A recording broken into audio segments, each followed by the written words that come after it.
2026ஆம் ஆண்டு நடைபெற்ற சட்டமன்ற பொதுத் தேர்தலிலே நல்ல கூட்டணி அமையும், கவலைப்படாதீங்க. இன்னொன்றையும் சொல்கிறேன், அதிமுகவை பொறுத்த வரைக்கும் சொந்த பலம் உள்ள கட்சி, சொந்த பலம் வாய்ந்த கட்சி. திமுகவை பொறுத்த வரைக்கும் மக்கள் பலம் இழந்த கட்சி. அதனால்தான் எப்பொழுது பார்த்தாலும் ஸ்டாலின் பேசுறார், எங்கள் கூட்டணி வலிமையான கூட்டணி, எங்கள் கூட்டணி வலிமையான கூட்டணி. இவர் கட்சியை பத்தி நம்பி நிக்கல, இவர் கட்சி நம்பி நிக்கல, கூட்டணி நம்பித்தான் நிற்கிறார்.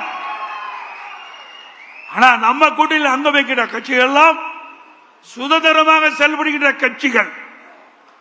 தேர்தல் நேரத்தில் நம்ம கூட்டணி வைப்போம். எப்பொழுதும் 2019 சரி, 2021 சரி, 2024 2019 நாடாளுமன்ற தேர்தல், 2021 சட்டமன்ற தேர்தல், 2024 நாடாளுமன்ற தேர்தல், எல்லா தேர்தலிலுமே தேர்தல் அறிவிப்புக்கு முன்பு ஒரு மாதத்துக்கு முன்புதான் கூட்டணி பேச்சுவார்த்தை நடத்தி நாம் கூட்டணி அமைச்சோம். அதே போல் இப்பொழுதும் தேர்தலுக்கு முன்பு அற்புதமான கூட்டணி அமைக்கப்படும். நம்முடைய கூட்டணி பெரும்பான்மையான இடங்களிலே வெற்றி பெறும், சந்தேகமே வேண்டாம். உங்களுக்கு எல்லாம் சந்தேகத்தை போக்கின்ற அளவுக்கு நான் விளக்கம் கொடுத்திருக்கின்றேன். அதோட அடுத்த ஆண்டு 2026ஆம் ஆண்டு நடைபெற்ற சட்டமன்ற பொதுத் தேர்தலில் அதிமுக தலைமை தான் நம்முடைய கூட்டணிக்கு தலைமை தாங்கும்.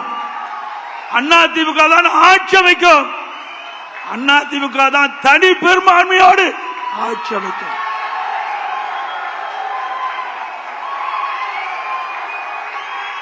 அதோடு 2026ஆம் ஆண்டு நடைபெற்ற சட்டமன்ற பொதுத் தேர்தலை வெற்றி பெற்று ஆட்சி அமைத்து அடுத்த ஆண்டு நடைபெறுகின்ற பொது செயற்குழு பொதுக்குழு கூட்டத்தில் அதிமுக ஆட்சி நடக்கும். அது எந்த கொம்பனாலும் தடுத்து நிறுத்த முடியாது. இன்னைக்கு மக்கள் விடியா திமுக ஆட்சியை வீட்டுக்கு அனுப்ப முற்பட்டு விட்டார்கள். மக்கள் ஒரு ஆட்சி அகற்றப்பட வேண்டும் என்று மக்கள் கொதித்து எழுப்பிவிட்டார்கள். எப்பொழுது தேர்தல் வரும் என்று காத்துக் கொண்டிருக்கின்றார்கள். தேர்தல் வந்தால் திராவிட முன்னேற்ற கழகம் கூட்டணி தோல்வி பெறும், அதிமுக தலைமையில் அமைக்கிற கூட்டணி வெற்றி பெறும், அதிமுக ஆட்சி அமைக்கும் என்று சொல்லி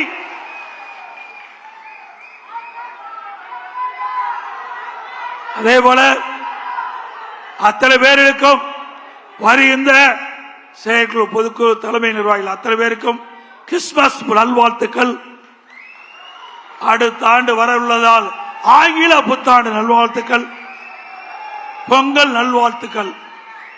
அதோடு இந்த செயற்குழு பொதுக்குழுக்கு கூட்டத்திற்கு வரையும் இந்த அத்தனை பேருக்கும் உங்களுக்கு சைவ அசைவ உணவு தயார் நிலையில் வைக்கப்பட்டுகிறது. நீங்கள் அனைவரும் உணவு அறிந்துவிட்டு பத்திரமாக வாகனத்தில் வீடு போய் சேர வேண்டும் என்று அன்போடு இந்த நேரத்தில் கேட்டு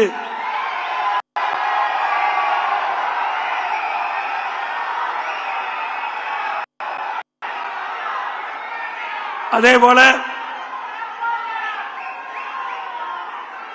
முன்னாள் அமைச்சர் மாவட்ட கழக பெஞ்சமின் அவர்கள் இந்த பொதுக்குழுவுக்கு நடைபெறுவதற்கு சிறப்பான ஏற்பாடு செய்வதற்கு அவரும் இந்த நிகழ்ச்சி சீரோடும் சிறப்போடும் நடைபெறுவதற்கு உறுதுணையாக விளங்கிய அறிவிச்சார் பெஞ்சமின் அவர்களுக்கும், அதே போல இந்த பொதுக்குழு கூட்டம் சிறப்பாக நடைபெறுவதற்காக இன்றைக்கு அந்த பொதுக்குழு எப்படியெல்லாம் நடைபெற வேண்டும், எப்படியெல்லாம் அரேஞ்ச்மெண்ட் பண்ண வேண்டும் என்ற அந்த நிகழ்ச்சியை பார்வதற்கு வந்த நம்முடைய துணை பொதுச்செயலாளர் அண்ணன் KP அவர்களுக்கும், தலைமை அறிவிச்சாளர் வேலுமணி அவர்களுக்கும், அறிவிச்சாளர் தங்கமணி அவர்களுக்கும், அவரோடு இணைந்து பணியாற்றிய இந்த பகுதியைச் சேர்ந்த கழக நிர்வாகிகள் அத்தனை பேருக்கும் நேரத்தில் நன்றி தெரிவித்து அடுத்த ஆண்டு நாம் ஆளுங்கட்சியாக இருப்போம், அந்த பொதுக்குழுவிலே சந்திப்ப என்பதை நேரத்தில் தெரிவித்து இன்றைக்கு காலையிலே வந்துட்டீங்க, பசியோடு இருக்கிறீங்க, இன்னும் நிறைய பேச வேண்டி இருந்தது. இருந்தாலும் அதையெல்லாம் சுருக்கமாக பேசி